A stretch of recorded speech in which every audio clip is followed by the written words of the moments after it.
ஓம் சாய்ராம், ஜெய் சாய்ராம். சாய் பிள்ளைகளுக்கு அனைவருக்கும் அன்பு வணக்கங்கள். என் அன்பு குழந்தையே, சாய் உன்னிடம் வேண்டி கேட்கின்றேன். நான் சொல்வதை 2 நிமிடமாவது கேள் தங்கமே. வாழ்க்கை முழுவதும் நீ மகிழ்ந்து கொண்டே இருப்பாய். ஏன் புலம்புகின்றாய்? நீ மனது அறிந்து யாருக்கும் கெடுதல் செய்யவில்லை. யார் சொத்தையும் கொள்ளை அடிக்கவில்லை. நீ செய்த தர்மம் உன் தலைக்கு மேலே இருக்கு. அது உன்னை நிச்சயம் காப்பாற்றும். அப்போ உனக்கு கெடுதல் பண்றவங்களை என்ன செய்வது? கை கட்டிட்டு வேடிக்கை பார்த்து கொண்டு இருப்பார்கள்.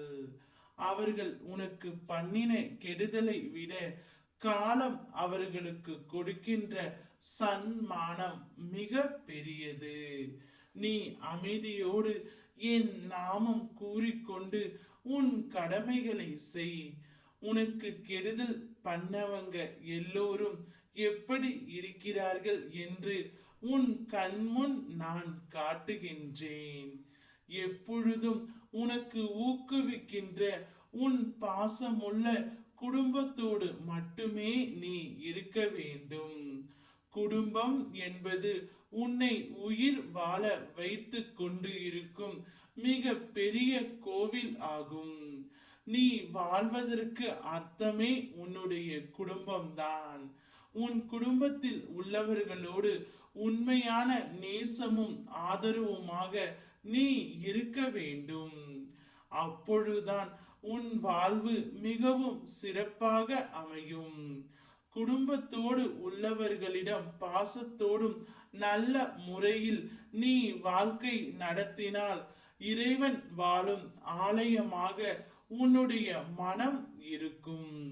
அப்பொழுது அந்த இடத்தில் நான் இருப்பேன். உனக்கு என்ன தேவையோ அது அத்தனையும் நான் பூர்த்தி செய்வேன். ஏதாவது ஒரு ரூபத்தில் உனக்கு துணையாக நான் நிற்பேன். ஆகையால் நீ உன் குடும்பத்தை நேசி. எதையும் யோசித்து பேசு. யோசித்ததை எல்லாம் பேசாதே. எதையும் யோசித்து சொல்லு. யோசிக்காமல் எதையும் சொல்லாதே. உனக்கு சரியென பட்டது மற்றவருக்கு சரியென படாமல் இருக்கலாம். உன்னை வைத்து மற்றவர்கள் எடை போடாதே. உனக்கு தெரிந்ததை எல்லாம் மற்றவர்களுக்கு தெரியும் என்று எண்ணாதே. நீ சொன்ன வார்த்தை சரியானதாக இருந்தால் அது உன்னை உயர்த்தும். தவறானதாக இருக்கும் பட்சத்தில் அது உன்னை பள்ளத்தில் தள்ளிவிடும். ஆகவே தான் உன் அப்பா இருக்கின்றேன்.